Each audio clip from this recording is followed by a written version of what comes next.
Mesdames, Mesdemoiselles et Messieurs, bonjour. Je me présente, Yannick Seyer. Je suis polytechnicien en nouvelles technologies de l'information et de la communication.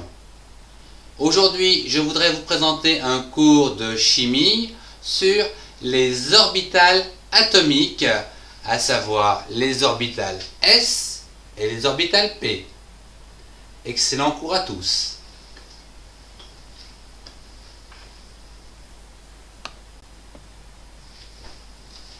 Un petit rappel sur les atomes. Je vous rappelle que ce dernier est constitué en son centre d'un noyau. Il contient à la fois les protons et les neutrons. À l'extérieur de ce dernier, vous trouvez les électrons qui gravitent autour de ce noyau sur des couches K, L, M. Je vous invite à retrouver mes cours sur l'atome sur Internet. À présent, voyons le sujet du jour, les orbitales atomiques. Une orbitale atomique est une zone de l'espace où la probabilité de trouver un électron autour du noyau est de 95%. Ici est représentée une loi normale avec un intervalle de pari de 5%.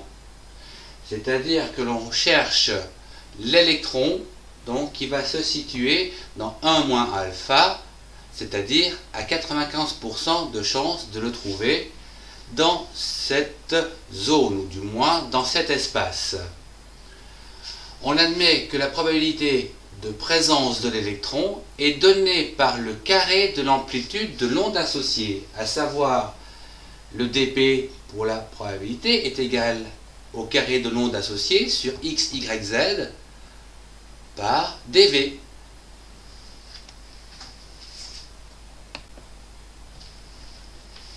Je vous propose de découvrir ensemble l'orbitale atomique S. Pour l'orbitale S, la probabilité de présence de l'électron ne dépend que de son rayon. À rayon constant, nous avons donc une sphère où 95% des électrons se situent dans cet espace. Prenons le cas de l'hélium, qui va donc s'écrire 1s2, selon les règles de Kleczkowski. Je vous renvoie au cours. Nous avons donc une représentation schématique de deux électrons qui vont graviter sur la couche K autour du noyau et qui va donc être représenté sous cette forme d'orbitale atomique, à savoir dans l'espace, ces deux électrons ont une probabilité donc de se trouver dans cette sphère située ici.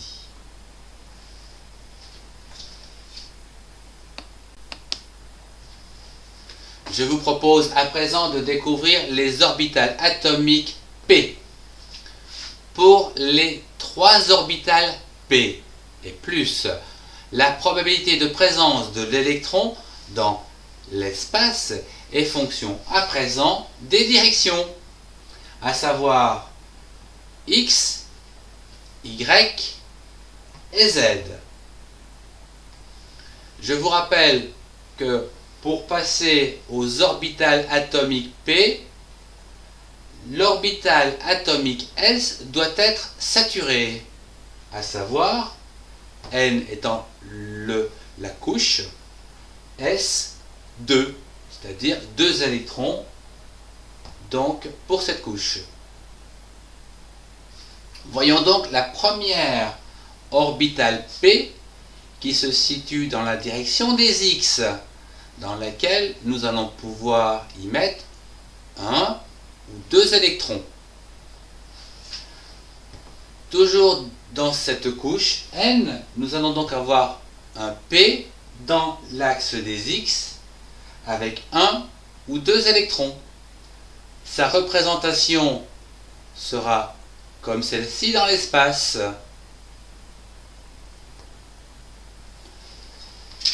À présent, voyons la deuxième orbitale P qui va donc pouvoir accueillir le troisième et le quatrième électron. Nous la placerons dans l'axe des Y, qui est schématisé ici en vert.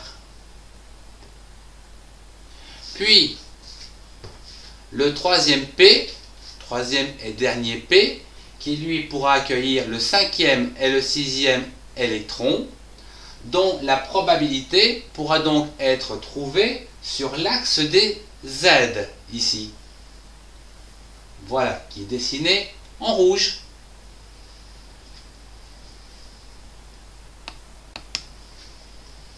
Je vous propose à présent de découvrir au travers ces 4 exemples les orbitales atomiques S, P, et ceci dans l'espace.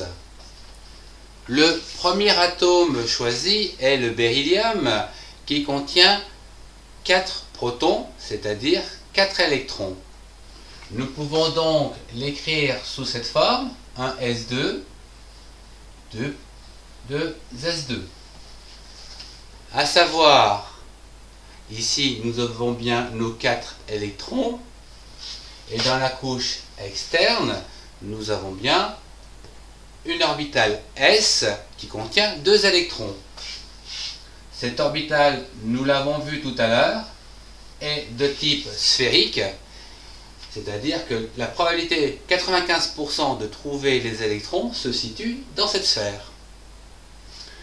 Voyons à présent le cas du carbone. Le carbone a 6 protons, donc 6 électrons. Nous allons pouvoir l'écrire sous cette forme, un S2, 2 S2 et 2 P2. Ici, nous voyons que nous avons la première orbitale P qui est saturée avec 2 électrons.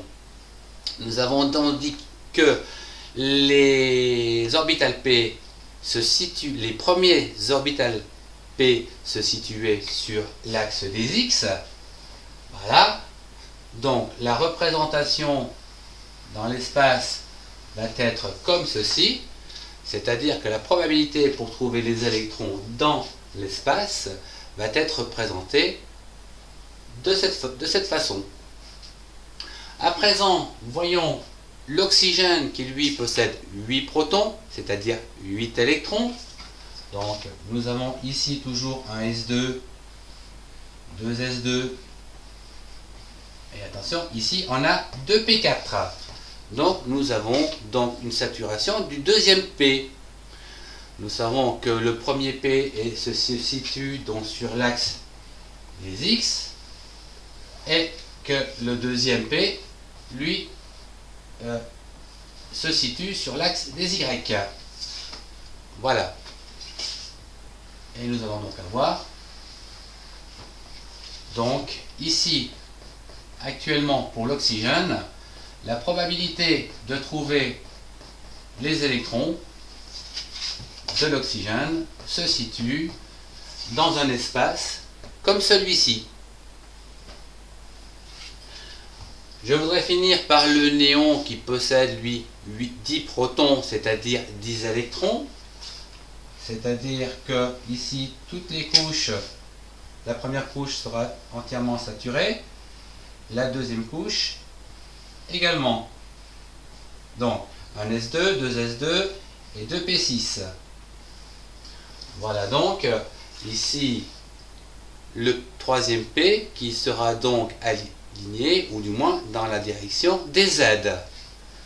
Nous pourrons donc représenter l'orbitale donc dans l'espace pour les 2 électrons suivants comme celui-ci. Nous avons donc ici schématisé donc dans l'espace les orbitales S, le P, le premier P, le deuxième P et le troisième P. C'était simple.